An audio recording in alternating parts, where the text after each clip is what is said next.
Oh, hey, Tony here, Random Adventures 2.0. What are we doing? Well, we're going to take a look at this infrared heater. It's a product review, so let's get it out of the box. All right, here we go. Okay, right before we pull it out of the box, maybe let's take a look at the side of the box here. So it's got rated power 1500 watts, rated voltage 120 volts, rated frequency 60 hertz, and net weight is 13.89 pounds. So this is a little heavier than the one we reviewed the other day, but this is also a infrared space heater. So it's got a remote control. So I'm anxious to get it out of the box. So let's get it unboxed.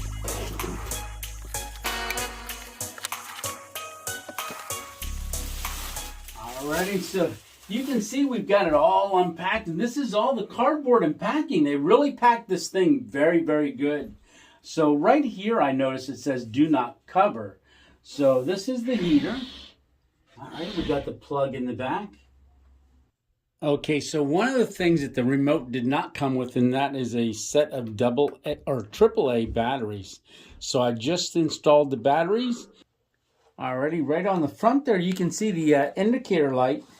Where you've got the power right there, and then I'm just gonna, on the remote control, I am just gonna hit the on button. Alrighty, so right away it comes up as, looks like high. We got 86 degrees Fahrenheit. Let's get that, bring that down in temperature, because that is really, really warm.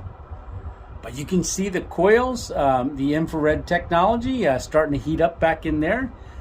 Wow, that's pretty interesting. So I'm just hitting the remote, get it down to 78, 77, 76, and let's do 72.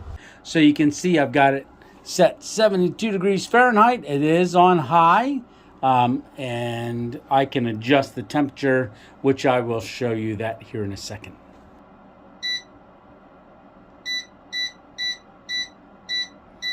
You can see I'm going through the different modes here. So this is up temperature.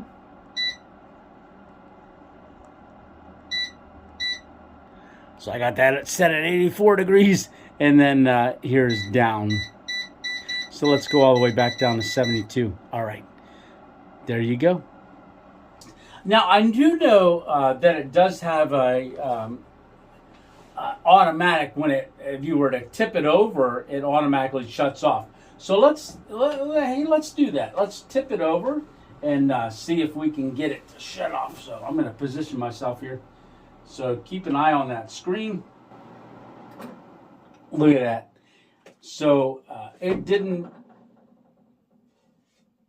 keep running. All right, it automatically shut off. So I'm going to straighten it back up, see if it comes back on. So the power came back on, but the unit did not. So you've got to go in, and you don't necessarily have to use the remote. You can, this is a touch screen on the front here, so you can go down temperature. And it seems like it always comes on at the highest setting. So I'm going to go temp down. Let's get it back down to 72 degrees. Alrighty. So 72, I'm going to touch this little gear here. See what that is. Okay, that gear is changing the mode. So this is the mode button. So we got it on efficiency. Then you got high, low, and then efficiency. So this is the timer here. And when you hit the timer button, it goes from 1 to 12. You'll see the numbers displayed here. So let me just do this. So you got double zeros, then you've got 1. That is going to be 1 hour. So incrementally, 2, 3, 4, 5. I want this unit to run for 5 hours at that 72 degrees.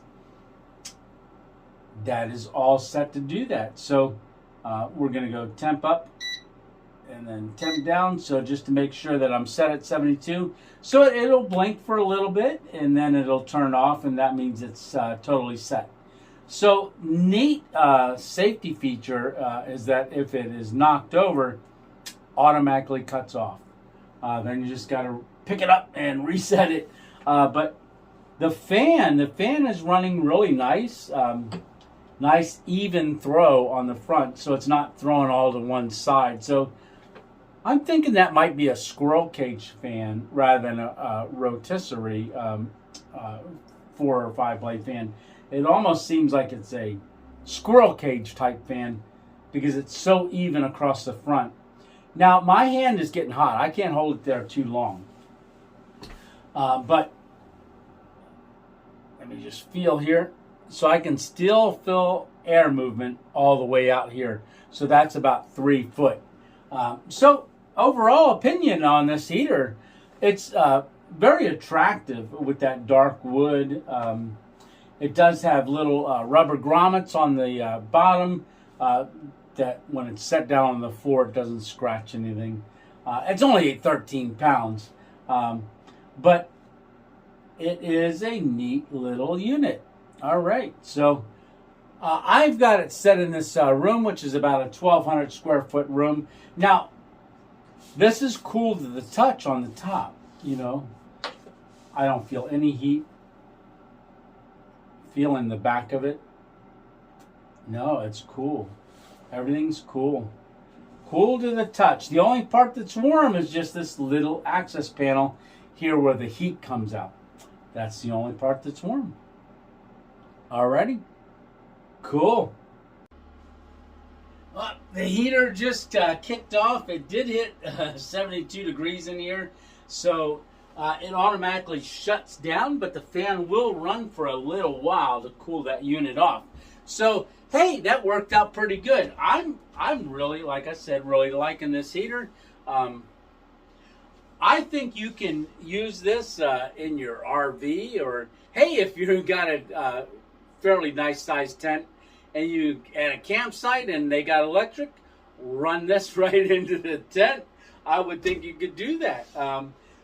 Fairly nice unit. I think it's very attractive. I like the idea that you got the remote control to use it, or you can touch screen right on the front. All right, so hey, thanks a lot for coming along and joining me on this product review. Check it out. I'll put a link down in the description for it, and maybe I'll make a heater section on the storefront, the Amazon storefront, if you want to go over there and take a look at it as well. Alrighty. So, hey, thanks a lot again for coming along, and we will see you on the next product review. All right, we'll see ya. Tony 2.0 out. All right.